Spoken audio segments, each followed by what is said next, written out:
Hello' welcome জনাইছোঁ Digitech education চেনেললৈ তোমালোকক।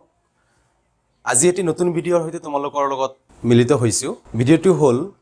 নতুন এটা ইম্পৰ্টেণ্ট অংক, দুটা চলক ৰৈখিক সমীকৰণৰ এটা most ইম্পৰ্টেণ্ট এটা অংক, যিটো অংক নেকি তোমালোকৰ পৰীক্ষাত আহিয়ে থাকে। অনুশীলনী 3.5ৰ পৰা এটা কুৱেশ্যন হয় যে কে কি মানৰ ক্ষেত্ৰত তলৰ ৰৈখিক সমীকৰণযোৰ কোনো সমাধান নাই, বা কে কি মানৰ ক্ষেত্ৰত তলৰ ৰৈখিক সমীকৰণযোৰৰ অসীম সংখ্যক সমাধান থাকে, বা পি কি মানৰ ক্ষেত্ৰত তলৰ ৰৈখিক সমীকৰণযোৰৰ অসংখ্য সমাধান থাকে। এনেকুৱা ধৰণৰ কুৱেশ্যনটো তোমালোকে নিশ্চয় পায়ে আছা। সেই প্ৰশ্নটো 3 নম্বৰ কুৱেশ্যন আহে, সেই বহুত ইম্পৰ্টেণ্ট হয়। সেইটো আজি তোমালোকক একদম ভালদৰে শিকাবলৈ যত্ন কৰিম। তেতিয়াহ'লে মই এটা প্ৰশ্ন লৈছোঁ, স্ক্ৰীনত প্ৰশ্নটো দি দিছোঁ যে কে কি মানৰ ক্ষেত্ৰত তলৰ ৰৈখিক সমীকৰণযোৰৰ অদ্বিতীয় সমাধান আছে। অৰ্থাৎ অদ্বিতীয় সমাধান আছে মানে একমাত্ৰ সমাধান, মাত্ৰ এটা মাত্ৰ সমাধান, অন্য কোনো দ্বিতীয় সমাধান নাই। তেতিয়াহ'লে কেৰ মান কি হ'ব? সমীকৰণযোৰ দিয়া আছে। এতিয়া ইয়াৰ অংকটো কৰাৰ আগত আমি জানিব লাগিব যে সমীকৰণ যিযোৰ দুটা সমীকৰণ দিয়া থাকিব, সেই সমীকৰণৰ থকা এ বি চি কেইটাৰ সম্পৰ্ক কি হয়। যদি আমি আগতেই জানো, যদি a1/a2 not equal b1/b2,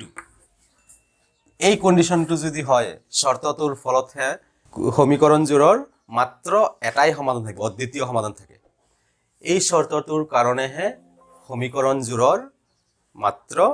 এটা সমাধান থাকে বা অদ্বিতীয় সমাধান থাকে। যদি হয় a1/a2 equal b1/b2 equal c1/c2, এনেকুৱা যদি হয়, তেতিয়াহ'লে সমীকৰণযোৰৰ অসংখ্য সমাধান থাকিব। মানে সমীকৰণযোৰ স্বতন্ত্ৰ হয়, মিলি যায়, সেইকাৰণে সমীকৰণযোৰৰ অসংখ্য সমাধান থাকিব।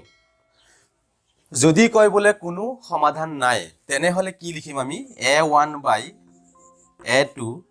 equal b1/b2 not equal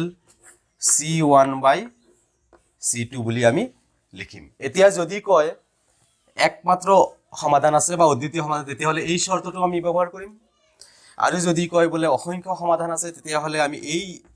চৰ্তটো ইউজ কৰিম। যদি কয় বোলে কোনো সমাধান নাই, তেনেহ'লে আমি এই চৰ্তটো ইউজ কৰিম।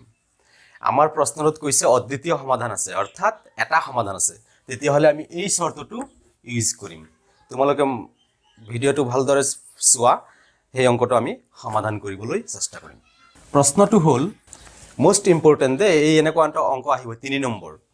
প্ৰশ্নটো দিয়া আছে, সমীকৰণযোৰ হ'ল দিয়া আছে যে কি 4x plus ky plus 8 equal 0, এইটো 1 নম্বৰ সমীকৰণ। আৰু এটা দিয়া আছে 2x minus 2y plus 2 equal 0, এইটো হ'ল 2 নম্বৰ সমীকৰণ।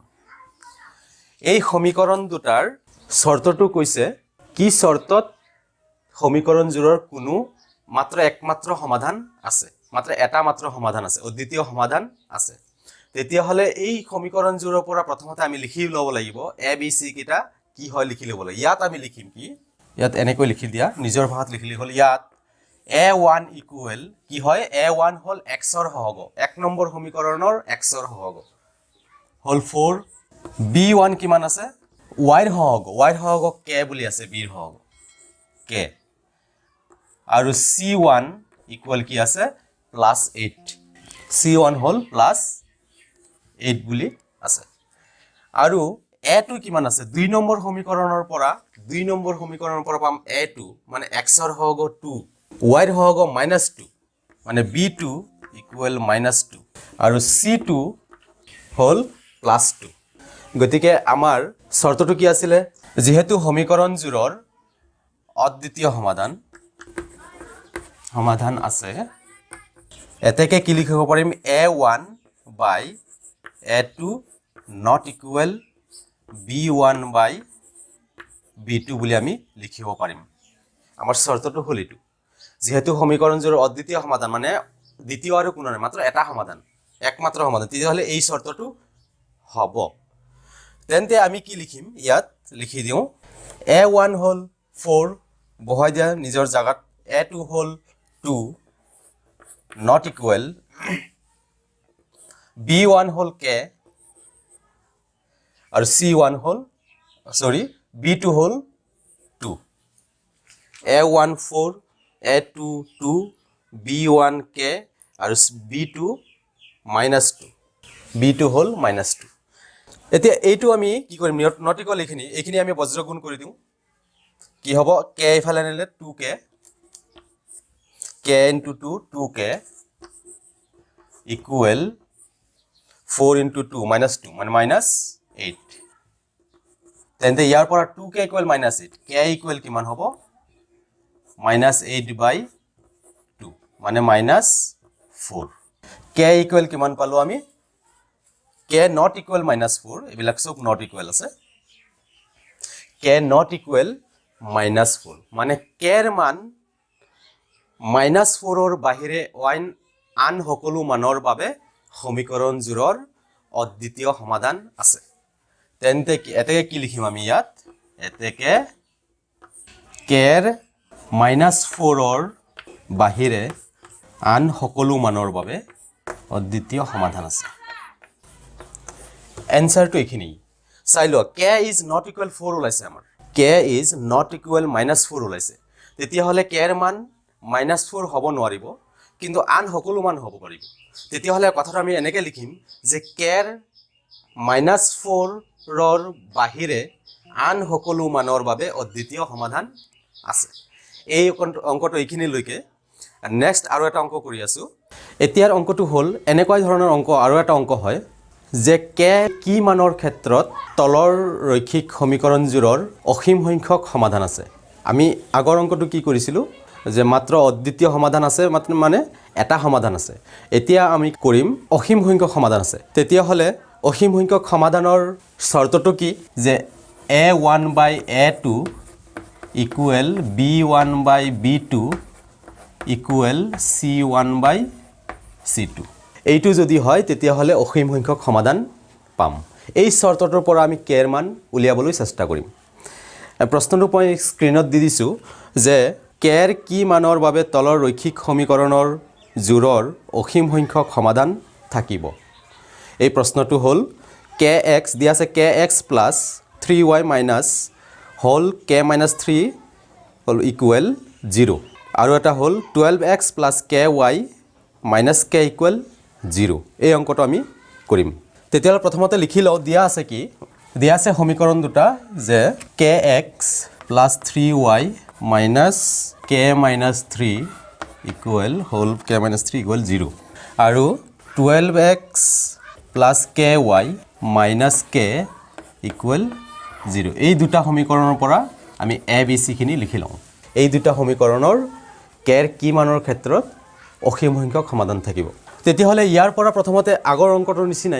অংকটোৰ নিচিনাই ইয়াত a equal কিমান b equal কিমান লিখি লওঁ a1 equal এক নম্বৰৰ সমীকৰণ a1 মানে x ৰ হ'ব k b1 equal y ৰ হ'ব 3 আৰু c1 equal হ'ল এই ধ্ৰুৱক পদটো মানে মাইনাস এইটো তাৰ পিছত দুই নম্বৰ সমীকৰণৰ পৰা a2 x ৰ হ'ব হ'ল 12 y ৰ হ'ব হ'ল k মানে b2 equal k আৰু c2 হ'ল মাইনাস k এই অংকটো আমি কৰিম আমাৰ শৰ্তটো কি আছিল যেহেতু অসীম সংখ্যক সমাধান থাকে এতেকে কি লিখিব পাৰিম আমি এই শৰ্তটো যে a1/a2 equal b1/b2 equal c1/c2 আমাৰ শৰ্তটো হ'ল এইটো ইয়াৰ পৰা যেনেকৈ আছে তেনেকৈ আমি বহাই দিওঁ a1 মানে হ'ল k by a2 হ'ল 12 equal b1 হ'ল 3 আৰু b2 হ'ল k equal c1 হ'ল minus k minus 3 মানে minus k minus 3 আৰু c2 হ'ল minus k ইয়াৰ পৰা কি পাম আমি 12 ভাগৰ k equal k ভাগৰ 3 আৰু ইমান ভাগৰ ইমানৰ সমান গুটেকিটা এতেকে আমি লিখিব পাৰিম k/12 ইকুৱেল 3/k ইয়াৰ পৰা এইখিনিৰ পৰা কি কৰিম আমি বজ্ৰগুণ কৰি দিয়া k স্কোয়াৰ 3 * 36 মানে k স্কোয়াৰ ইকুৱেল 36 তেন্তে k ইকুৱেল কিমান হ'ব √36 মানে 6 হল k এর মান আমি 6 এখিনিত পাই গলো তেতিয়াহলে k এর মান পাই গৈছো মানে অঙ্কটো শেষ আমাৰ k এৰ মান ওলাব দিছে k এৰ মান 6 k এৰ মান 6 ৰ বাবে সমীকৰণ জোৰৰ অসীম সংখ্যক সমাধান আছে বুলি আমি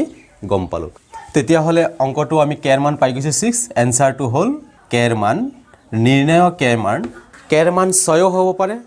-6 হ'ব পাৰে তেতিয়াহলে নিৰ্ণয় k এৰ মান +-6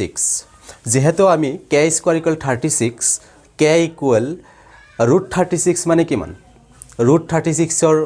হেৰি হল 6 বৰ্গমূল হল 6 মানে +-6 এটা প্লাসত এবাৰ মাইনাসত গতিকে নিৰ্ণয় k ইকুয়াল +-6 আমি অঙ্কটো সমাধান কৰিলো ভিডিও বিলাক তোমালোকে ৰিওয়াৰ্ড ফৰওয়াৰ্ড কৰি নাচাবা একফালৰ পৰা প্ৰথমৰ পৰা চাই যাবা তেতিয়াহলে অঙ্কটো বুজিবলৈ সহজ হ'ব যদি কিবা নুবুজা থাকে তেন্তে তোমালোকে কমেন্ট কৰা কমেন্টত লিখা মই এইখিনি বুজা নাই এটো বুজা নাই এই অঙ্কটো লাগে অমুক অনুশীলনীৰ অমুক অঙ্কটো তোমালোকক লাগে পাৰা নাই কোনোবা এজনেও যদি কমেন্ট কৰা যে মোৰ অমুক অঙ্কটো লাগে তথাপি মই সেই অঙ্কটো ভিডিও বনাই দিবলৈ চেষ্টা কৰিম তোমালোকক তেন্তে এইটো ভিডিওৰ পৰা আজি এৰিছো ধন্যবাদ